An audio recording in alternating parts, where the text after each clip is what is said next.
Are you looking for the perfect Mother's Day gift? Give the gift of the Sister Gita effect. Living in love with the divine. It's not just a book. It is a soul-stirring journey of love, resilience, and spiritual grace.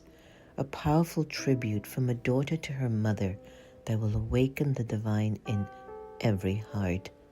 Buy it now on Amazon and celebrate the women who change our lives with their love.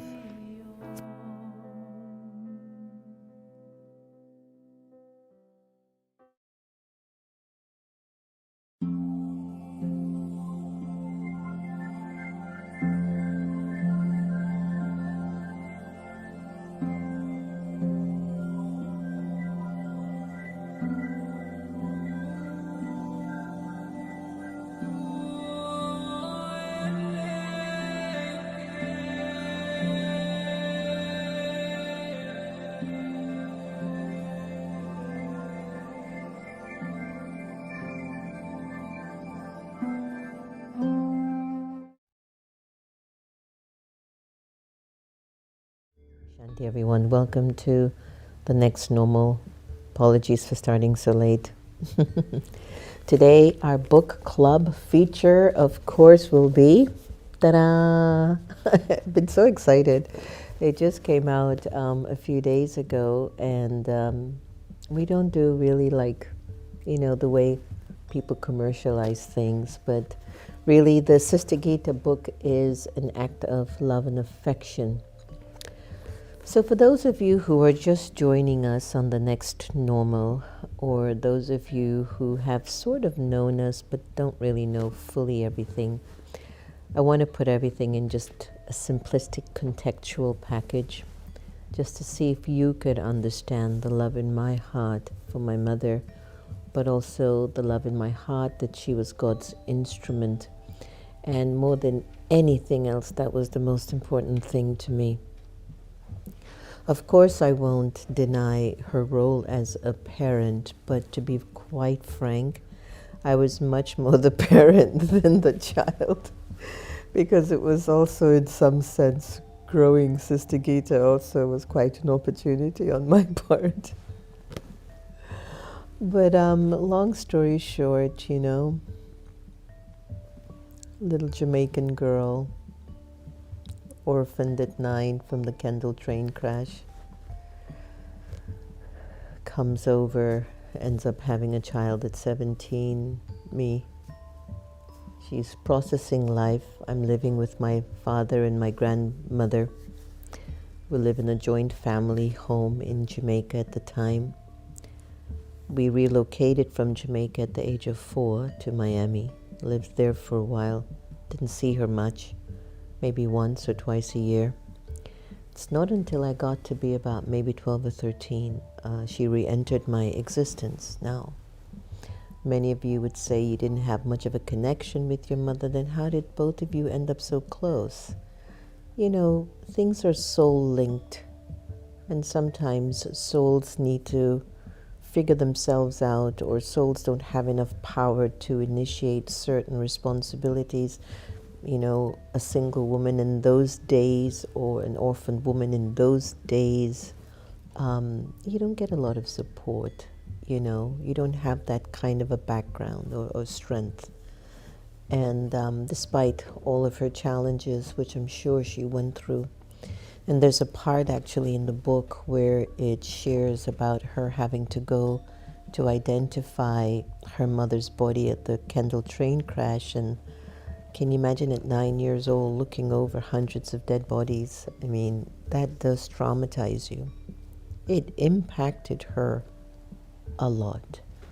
But I won't give away all the incredible little stories and secrets that are in the book. That's really simplistically and beautifully done by a good, beautiful companion on my journey with me on this, Gina Maza.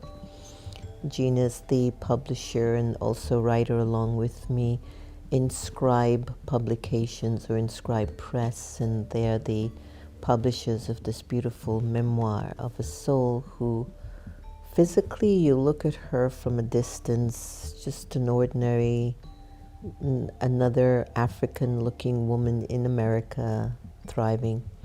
But when you go into her vortex and in her presence, you feel an energy of divinity that you really can't describe, but it's different.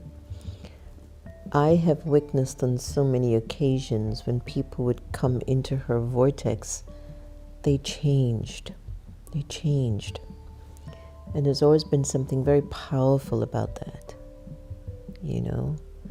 So Gina Maza and I was really naughty. I went away to India, had the book, had to go deeply into it, do the edits, put the manuscript, everything together.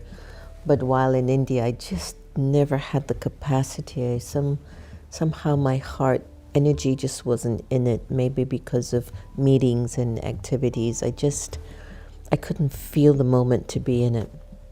But when I got back to Washington, then we really pushed in, and together we both did it. I will say if it wasn't for Gina Maza, this book would not come to life. And I mean that by sharing it in the context of when we spoke, it was about maybe a year ago. I don't know if Gina's on, but I think it was about a year ago. And there was really this idea of the mysticism of Sister Gita's departure and, you know, what that meant to so many of us and the feelings we were experiencing and the visions and the touchings everyone was experiencing was just phenomenal. And, you know, from my perspective, because I saw her, it's like, you know, I know saints come in packages that look like really something that we're so used to seeing up on a mountaintop or on a pulpit. But I have to say that for me, Sister Gita was a living day, precious jewel, sort of a saint too. Somebody who had so much love for God that you couldn't miss it. You couldn't miss that this woman was a lover of the divine light. It showed in her eyes, it showed in her walk. The amount of people who used to tell me when they looked at Sister Gita, they say she glides in a room. And I was like, that is so true. And even during her dementia, she just walked like she barely touched the earth. Just like an angel, she would just walk around the house.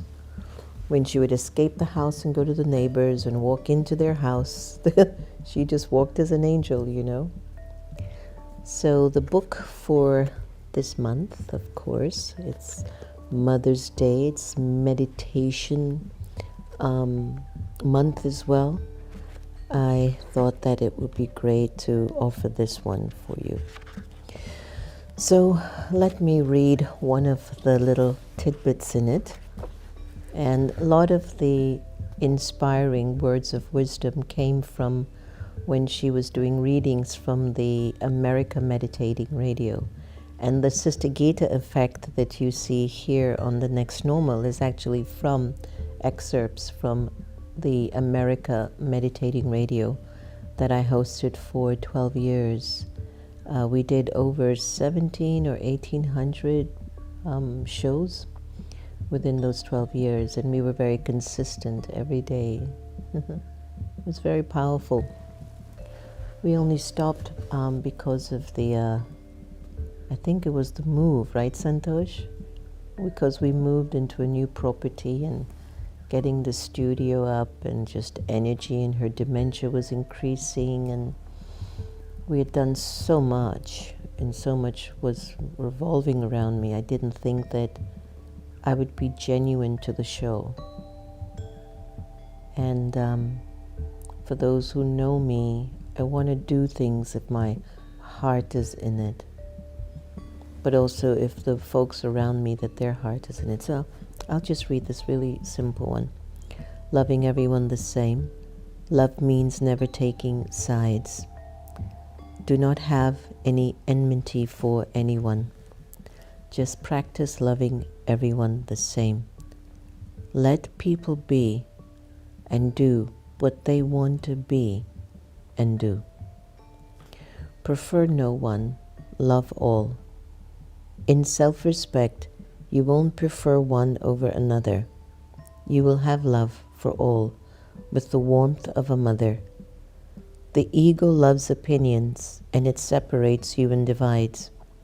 But if you were truly wise, you would never pick a side. No matter what you heard, you don't know the whole story. You don't know the past, or if the future will bring glory. When two are posed to battle or engage in a terrible war, why not send good wishes instead to both and not pollute your core? Isn't that great? Or else what will happen? You will root for one over another, but the one you root against is also God's child and is your brother. Will you cheer his defeat, or will you relish his downfall? Will this bring peace of mind to you and make you feel love for all? No, a preference for no one means a prejudice against another. This keeps the heart closed from loving all like a mother. Beautiful. This is our book club, our book for the month, the Sister Gita Effect. I'd like to do a meditation, and for anyone out there who lost their mother, especially because we're coming up to Mother's Day in next week, I want to do a meditation that basically will express your love and your kindness, your gratitude for the role the soul played. I was in India the other day, and it was the anniversary of one of my students' passing of her husband, and we wrote a letter to the soul, wherever the soul went or has gone. And it was the most beautiful experience. I want to do a meditation as if it's a letter to the soul. And after that, Sylvia Young, I don't know if you're on, but yesterday she touched my heart, I tell you. She sent a song that she did for Sister Gita. She says, I've never met her, but just from watching the Sister Gita effect, this is what emerged. So after my meditation, you will hear the song that was gifted to us yesterday from Sylvia Young. And if you're out there, multi-million gratitude. I bless you from the depths of my heart for expressing love in this way. They say love is expressed where you never really asked for it, but it's just given. That's love, when it's just given without you asking. It's just a very powerful expression, similar to Gina Maza initiating a book for Sister Gita. Again, that's love. It came into action. Similarly to when many of you maybe will share the story with someone without us asking. It's an act of love, and just deeply appreciative. Deeply appreciative. So let's take a moment of reflection. And if you have anyone in your heart that has left, they've left through the portal of leaving their bodies, moving on to another role, but especially a mother, because Mother's Day is approaching here in the United States, this meditation is for you. Take a deep breath in and exhale. Breathe in again and exhale.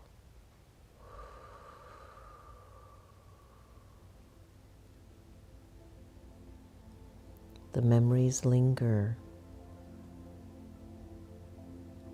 in the core of the soul, where love is.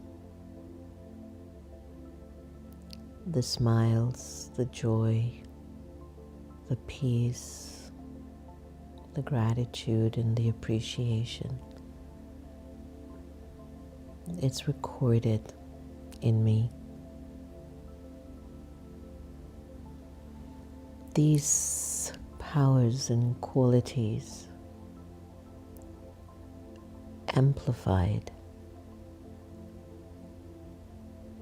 due to the connection and the relationship with the love of the soul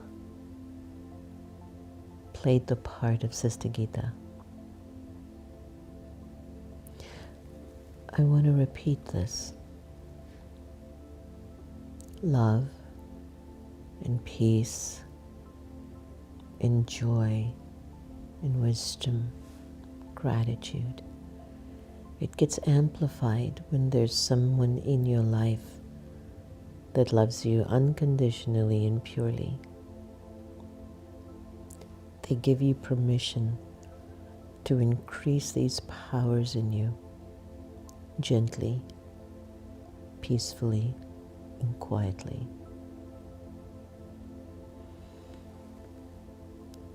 And even though we know over a period of time the physical form that you were so accustomed to will gently fade away throughout time, the deep impressions of those words spoken with kindness and love, the deep impressions of those gaze that said, I love you, the deep impressions of silence that strengthened you, they stay in you eternally. And so as the soul moves on, even though the image might fade in your mind, the soul moves on, carrying the gifts and the treasures of its spiritual abundance. Wherever the soul is now, whatever new role it's going to play, I send you my deepest gratitude, blessings, good wishes.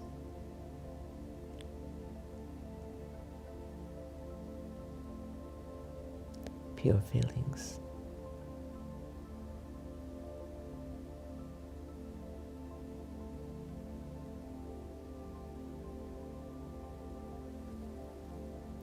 And feeling the sense that God's love is traveling with you,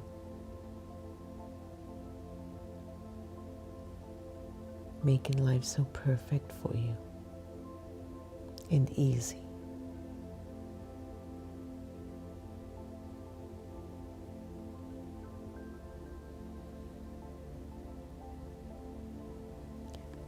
And with this expression of gratitude and love for you, the soul,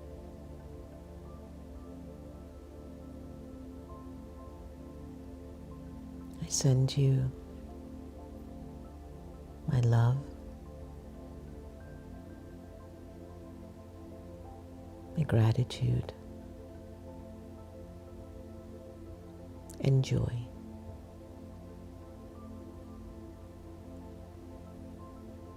Wherever you are, I know you're feeling these pure vibrations and pure thoughts. We're connected soul to soul.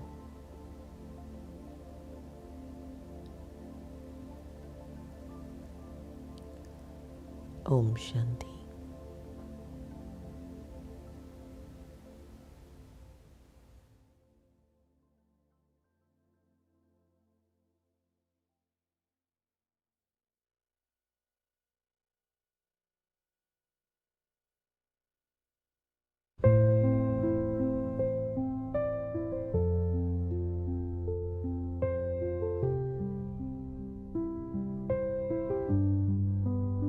She doesn't speak much about herself,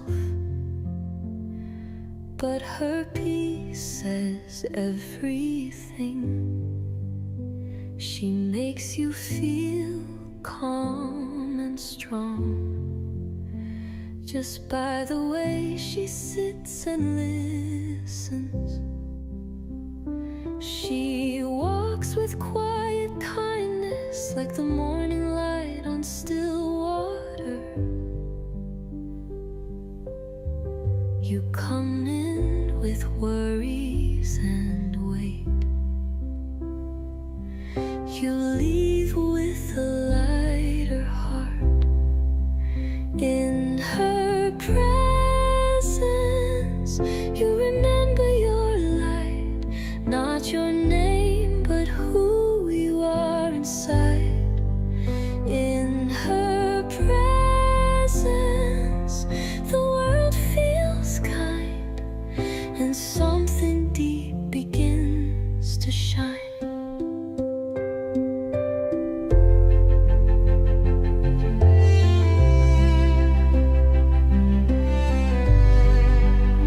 She doesn't need a stage or crown.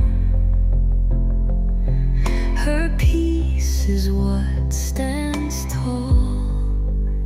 She shows the way without loud words, just love that reaches all. At the museum where silence lives, she gently lights a spark, not with rules, but with soft eyes. She helps you find your heart. In her presence, you feel at home, like your soul is not alone.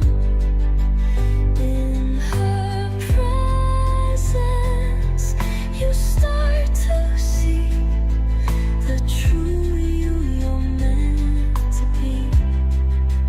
In her presence, I found me.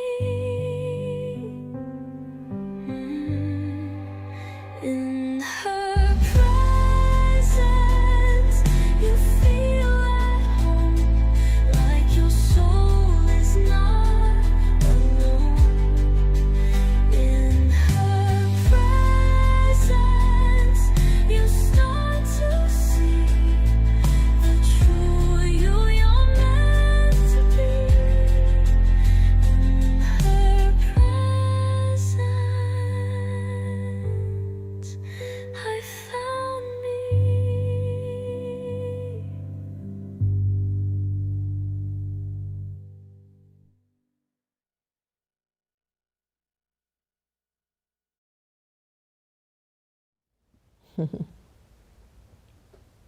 How is everybody feeling?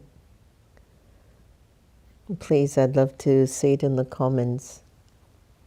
And just from now on, if anyone that was close to you departs, just keep sending them your pure wishes, your pure feelings. Wherever the soul is, the soul never dies. The body does, but the soul never dies. It feels your purest wishes. And wherever it is on its next destination, it's getting that energy. So let's go to AI and see what it's saying, our awakened intelligence. We were very surprised at this one, actually. Let's see. What is the Sister Gita effect? It's a tribute to the life and legacy of Yvonne Stevenson, affectionately known as Sister Gita, who passed away on May 4th. She was the mother of Sister Dr. Jenna. I swear, this AI is amazing.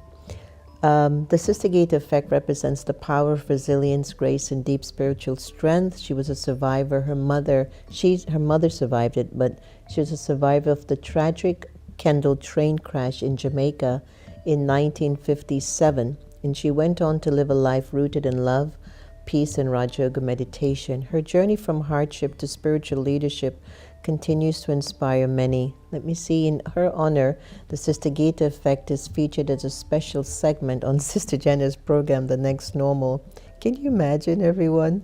Where her quotes, wisdom, and life lessons are shared to uplift others. Additionally, a series of evening meditations were held in her memory from May 5th We never did this publicly, everyone. That was intimately with just friends and family. Oh, wow. It symbolizes the ripple of goodness one's life can create through love, inner power, and spiritual clarity. I tell you, I don't know what this AI does not know about you. Let's go to the Sister Gita effect now and enjoy a little bit more of her sweetness.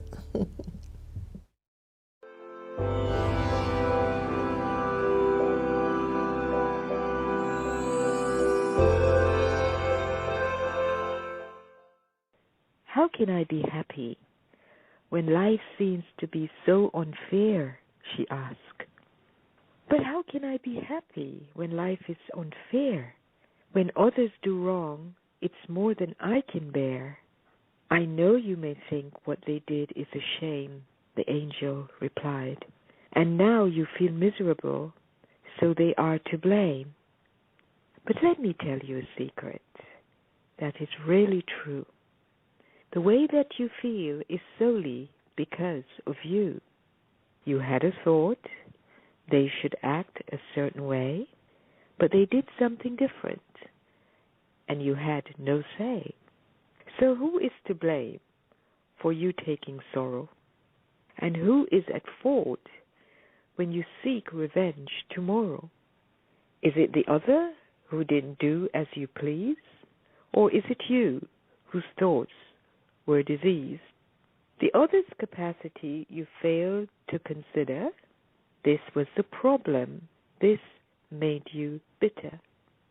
So, when you feel you're starting to think, stop and ask yourself, what did I think? What did I expect that the other failed to do? But don't examine the other. Just look at you. This is paying attention to yourself. The angel replied. Om Shanti.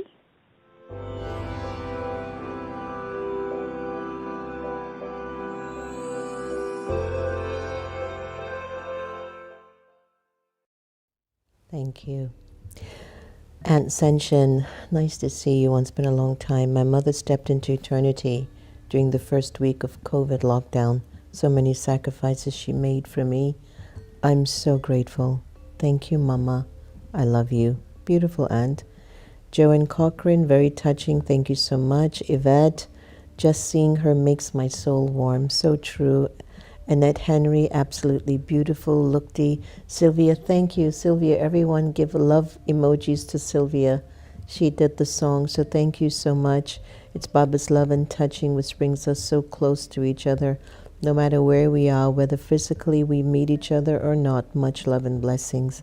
Banu, Usha, Tulas Kumari, King, your shows have been a bright light, bringing back to focus inward and the divine. It's been a challenging year, and you've helped me grow and be kind and loving through challenges.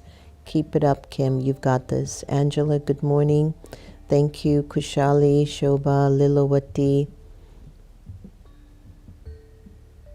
I was very happy seeing Sister Gita for the pandemic. She always made me laugh. She made us all laugh. Hi, Gigi. Hi, Dulala, Minakshi. Gigi, I'm sorry I'm unable to sign in every day anymore due to a new job. Starting at 8:30, I'm off today. I miss being with you and all of Baba's blessings. Gayatri. Om Shanti, thanks. Hi, Duke. We've got your book. Looking forward to it. Nirmala, Kailash, Indu, and everyone, thank you so much for sharing. What a beautiful show today. Don't forget to get your copy. And look, love everybody the same. That's a law. If you want peace of mind, take care. Lots and lots of love. Don't forget to get the book. Bye.